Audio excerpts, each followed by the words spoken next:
No thanks, bro.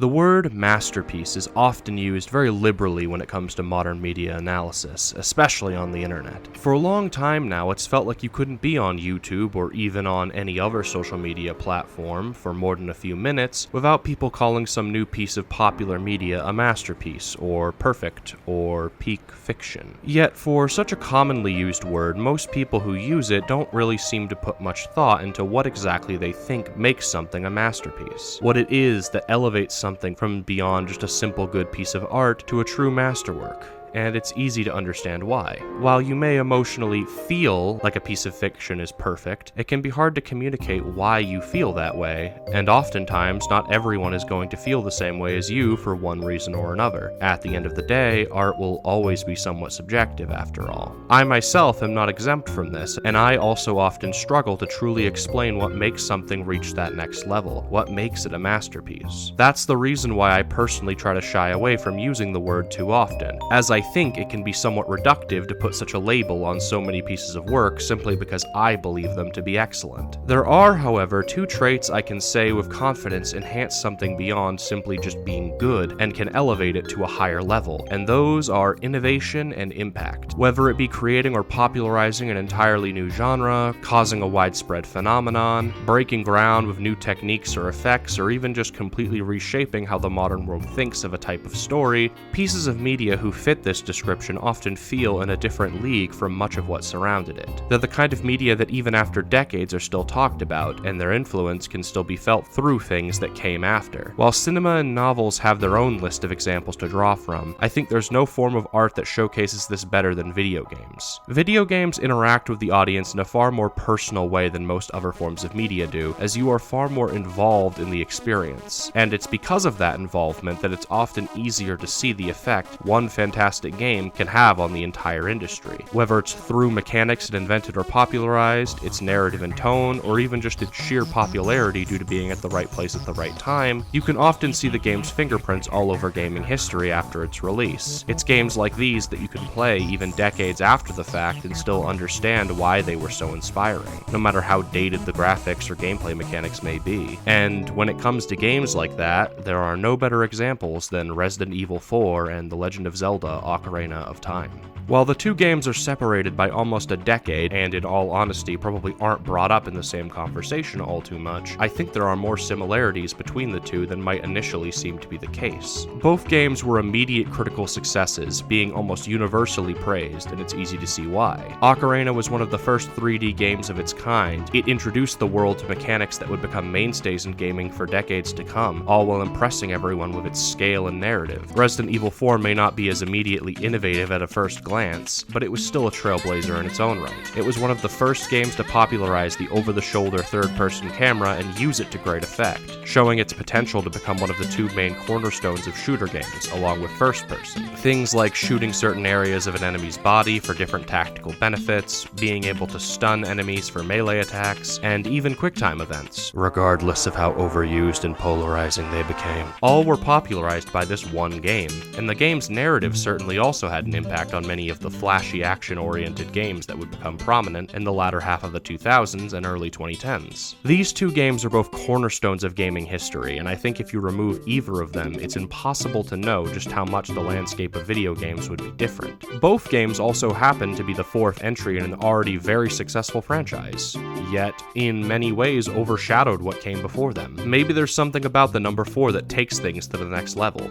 I'm sure there are absolutely no examples of a fourth entry in a franchise not being fantastic.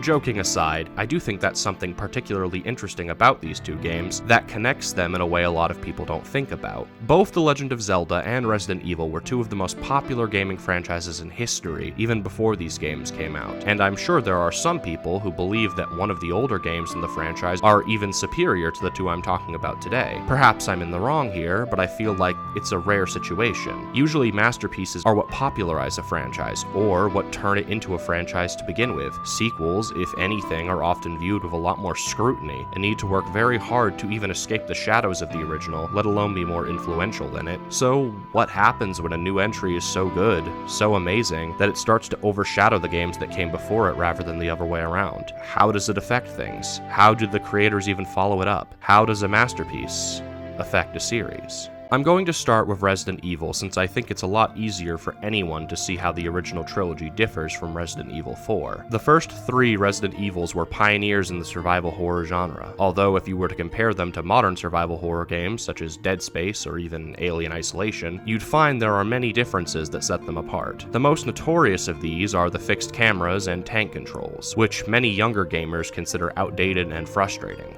although I personally don't agree with that sentiment. Rather than the camera following the character like in third person, or seeing the world around you through their eyes like in first, fixed cameras remain stationary as the name would suggest, regardless of your character's position. This allowed the developers to get around hardware limitations, but it also contributed to the atmosphere of the games. The cameras were often placed in a way to give rooms more character, making them feel large and imposing or small and claustrophobic. Sometimes the developers would use the camera to make you feel watched, like you were seeing your character from the point of view of the monster that was about to attack them. And because you expected the cameras to remain fixed, the developers could use that as an opportunity to set you up for sudden scares.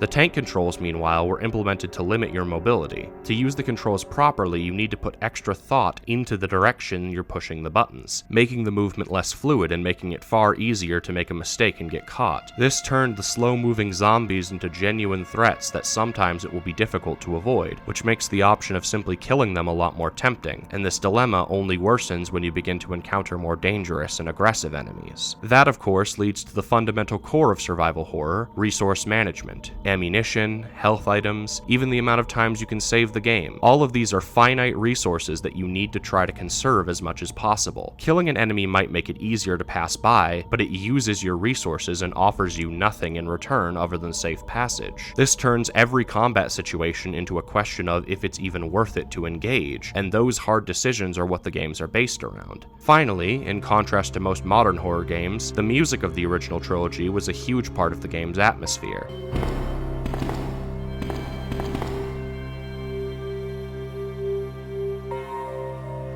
Each important area of the game had its own memorable theme, meant to give it a certain feel and mood when coupled with the prior mentioned use of the camera.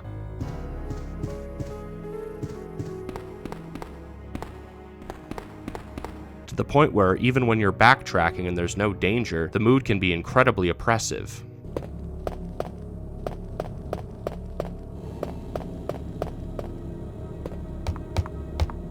These 3 elements together are what make the horror of the original trilogy work. Blocky polygons aside, the camera and music put the player on edge and build up the suspense and fear, while the controls and resource management force the player to weigh their options and choose fight or flight. Horror is only one of the core parts of this trilogy, however. The other core aspect that makes up the majority of these games would be the puzzles. Unlike most modern survival horror games that are either primarily a combination of horror and action or horror and stealth, with puzzles more so an occasional side part of the game, with the classic Resident Evil trilogy, puzzles are what make up the bulk of the gameplay. You're placed in an area where you are closed off from much of what surrounds you, and it's up to you to use the tools the game gives you to begin unlocking those doors and acquiring the items you need to progress with the game. In that sense, the zombies and other enemies are really just obstacles. Fighting them isn't really your objective, they're just there to get in your way and keep you from traversing the area safely. Now that we've established what the original trilogy of Resident Evil were all about as games, the next obvious step is to compare that standard to Resident Evil 4 and see how different the game is.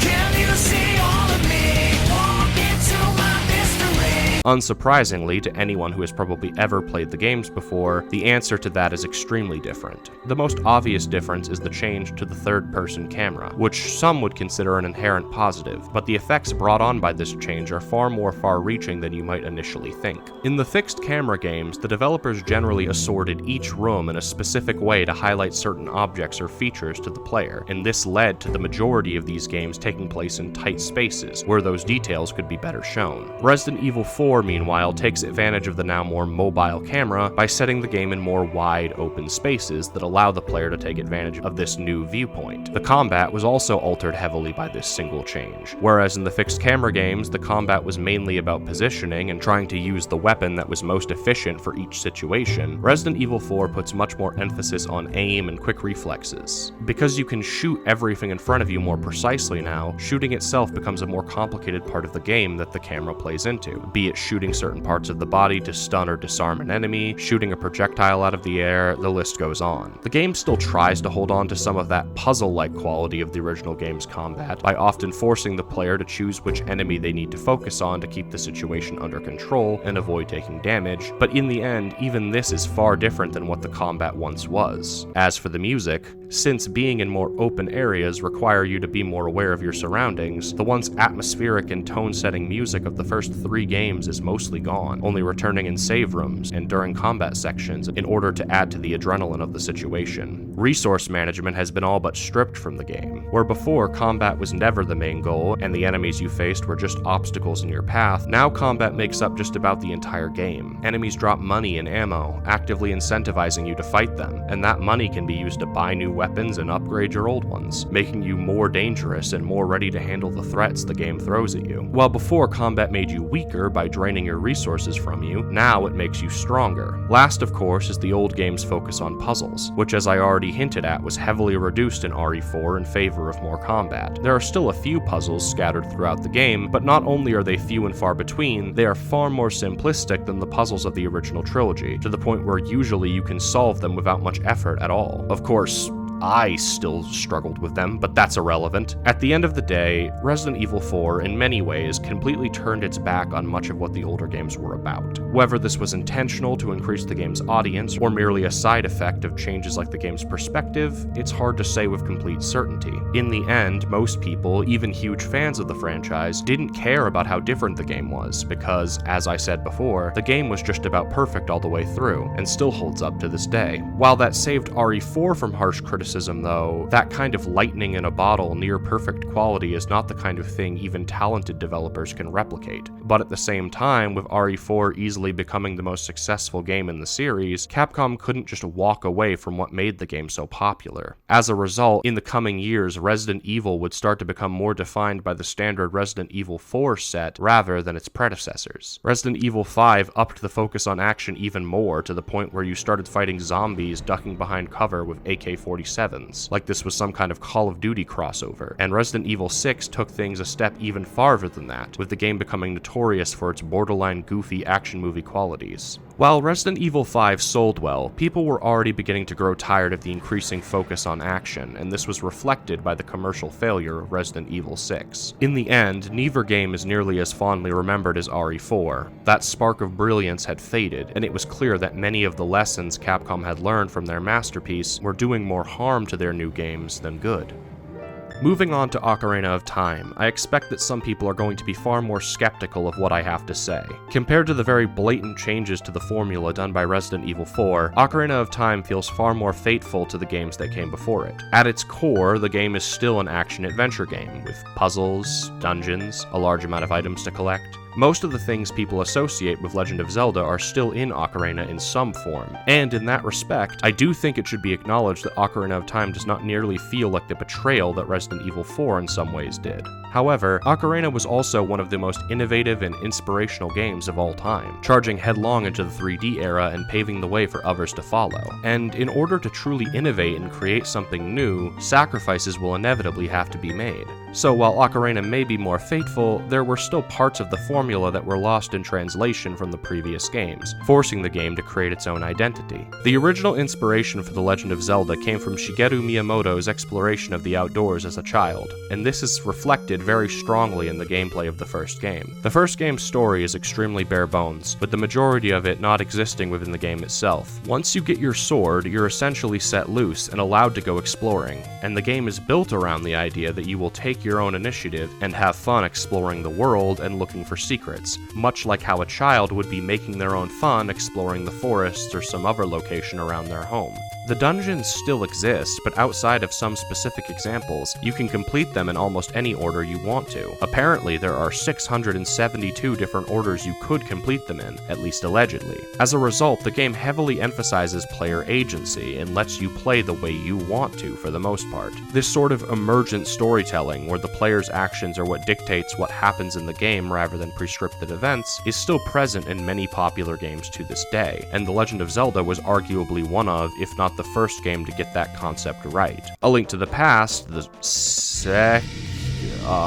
third entry in the franchise, continued this trend for the most part. There is a bit more story added to the game for flavor, but for the most part, the game retains much of what the original game is about. Once you get the introduction to the game done, you're not given too much instruction about what you're supposed to be doing. The game isn't completely open-ended, of course. There are still things you'll need to do at certain points to progress, but that same focus on exploration and finding secrets is there, with the story only ever coming up once in a while after you've made progress. The dungeons, once again, can mostly be done in the order you want to do them, although some of them may be harder without certain upgrades. This game and the original Legend of Zelda are what established the standard for what Zelda games were. So now, let's see what changes between these games and Ocarina. The most obvious difference you can probably spot at a first glance is the overworld. Hyrule Field was a technical achievement when the game came out, and I definitely don't want to diminish that. However, it is undeniable that in order to create an overworld for the player to traverse across in this new 3D space, some things needed to be changed, and certain things were sacrificed. Compared to A Link to the Past, or even arguably the first Legend of Zelda, Hyrule Field is relatively barren, without much to really do in it aside from travel to different locations on the map, and fight monsters that are currently in whatever area of the map you're currently inhabiting. There are still some secrets you can find, of course, especially when you move out of the field into the more specific locations the game has to offer, but overall, the world feels less detailed than what came before it. Personally, I still found the overworld fun to explore in its own right, especially after getting Epona, but it's hard to deny that the exploration feels more watered down here than in previous Zeldas. The game being linear is a popular criticism among people who aren't as fond of the game, but I'd say that criticism is a bit more complicated.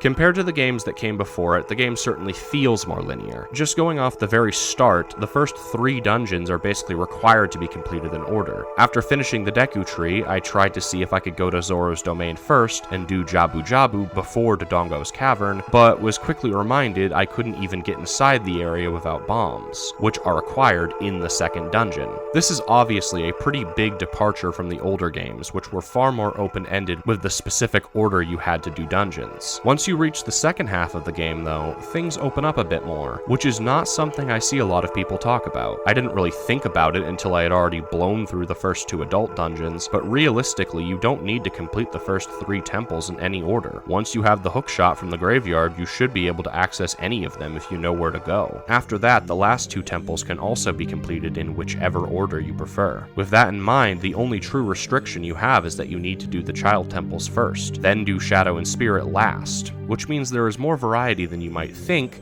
in how you could go about beating the game. Of course, despite that variety existing, it doesn't really feel like it's that open on your first playthrough, namely because the game makes it very, very clear what it thinks you should be doing at all times. You're pretty much always given an indication of where you're supposed to go next, whether it be through Navi, your fairy giving you a hint, or... Leave me alone!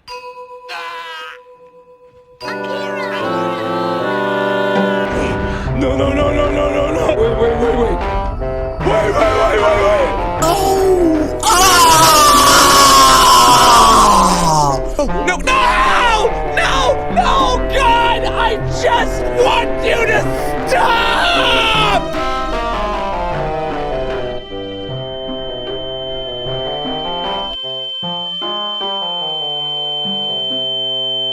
Him. This can lead to the game feeling very linear, even if it isn't, because the game itself is telling you in what order it wants you to do things, rather than letting you decide on that for yourself, and that is what leads to the true difference between Ocarina and the games that came before it. None of these issues in a vacuum feel like particularly huge problems, but added together, these different changes Ocarina of Time made to the formula lead to the game losing that emergent storytelling that drove the previous Zeldas. The game doesn't feel like an adventure where you, the player, are creating the story. It feels like, well, a legend, a fairy tale, or an ancient myth. Link isn't just an avatar for the player to project themselves onto anymore. He's an actual character with friends, potential love interests, and a life that he has to give up in order to save Hyrule and face his destiny. Even while being a silent protagonist, you could argue he undergoes a complete character arc through the game's narrative. And even if you disagree, his transition from a young, inexperienced kid who is in way over his head in a situation he doesn't fully understand to a true hero and adult who is ready to do what needs to be done to stop the corruption of his home and defeat the great evil is inspiring. He's not just a blank slate.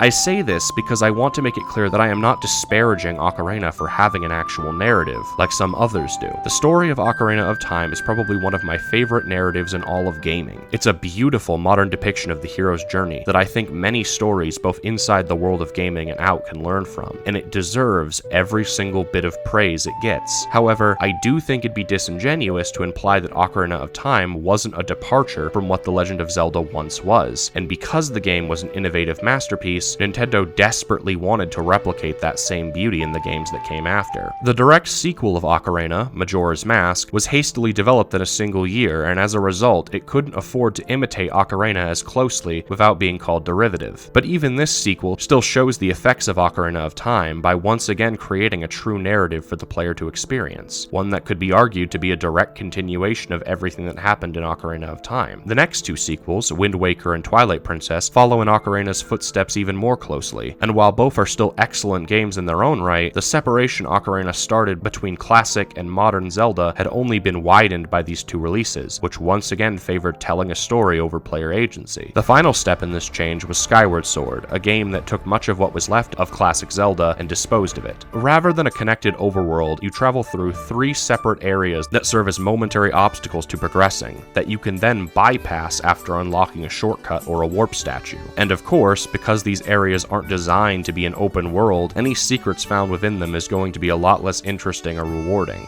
feeling more like a level in a video game than an actual place you're exploring. The story becomes even more focused on here, and as a result, the game becomes more linear to compensate. Of course, not everyone disliked these changes, and I definitely don't want to say that there's no appeal to a more structured, story-focused game, but from the perspective of a classic Zelda fan, it's easy to see why some people treat this game like a betrayal. At the end of the day, it can feel so far removed from what the original games were about, some people would probably argue it shouldn't be considered the same series. And all of this started out as an attempt to recapture that same magic that Ocarina had, that same formula it had almost perfected. But that's the problem with something being almost perfect. Trying to imitate it usually just means you're going to fail to achieve that perfection a second time. You'd think that creating a near-perfect game would bring nothing but good things to your franchise, that it would boost its popularity to even greater heights and usher in a golden age for the series. And it is true that both Resident Evil 4 and Ocarina of Time were massive for the popularity of both series, and brought in a whole new generation of gamers who would grow to love both series. Yet with that new popularity and new fans, there came new expectations. Expectations that the next game would be just as good as the last, or at least a worthy successor. And because of that, both Nintendo and Capcom seemed to become increasingly desperate to recreate that same magic that they achieved with these 4th entries. And for a time, they managed to create games that were still satisfying to the fans. However, the flow of time is always cruel, and there's only so many times you can try to imitate something that's in the past before it starts to become a problem. You can't keep trying to repeat these masterpieces without change, the same way you couldn't bring these two series into the modern age without innovation. In the end, there's always going to be a breaking point, a time when you find yourself trapped in stagnation. In the end, you're going to have to move forward, or in some cases, maybe look to the past for lessons. In both cases, Capcom and Nintendo found themselves in that place of stagnation. Their formula was growing stale, and they couldn't allow either series to continue this way. But that's the funny thing about stagnation. While it may be bad, it also forces you out of your safety net. You're going to be forced to try new things and innovate once again if you want to recapture fans' attention, and that's exactly what both companies did. Capcom took the lessons they learned to heart and rebooted the series with Resident Evil 7, a game that tilted back towards the survival horror roots of the franchise, while also evolving and creating a new identity for the series with its first-person perspective. It may have not been perfect, but it was the exact mix of old and new that the franchise needed to return to form. Nintendo, meanwhile, blew the entire world away with Breath of the Wild, a game that returned to the emergent gameplay of the classic Zelda games, but with a scale and depth that no game from that period could have ever hoped of achieving. In all honesty, Breath of the Wild was so successful it could probably have its own video about how it changed the franchise forever, just like Ocarina did. It certainly seems like Nintendo is unfortunately falling into that same trap of trying to repeat its success the same way they did with Ocarina, but for now it's too soon to tell. Regardless of whether or not you like the new games, I think it's a safe statement to say that both series are in a much healthier place than they were a decade ago. Ocarina of Time and Resident Evil 4 will always stand the test of time as some of the best examples of what video games can be, but in order for their franchises to survive, they couldn't keep limiting themselves to their old triumphs, and we can only hope that they remember that lesson in the years to come. If there's anything you should take away from this video if you're a creative, no matter how good it is, you should never let your best work define the entire future of what you plan to create. If you never took risks and never tried anything new, you probably never would have created that masterpiece to begin with. And who knows, maybe there are some old ideas you thought you outgrew that deserve to be revisited. And if you're a non-creative watching this, go play Ocarina of Time and Resident Evil 4. Remake, original, it doesn't matter. Go experience them in some form. Other than that, I don't know. Bye.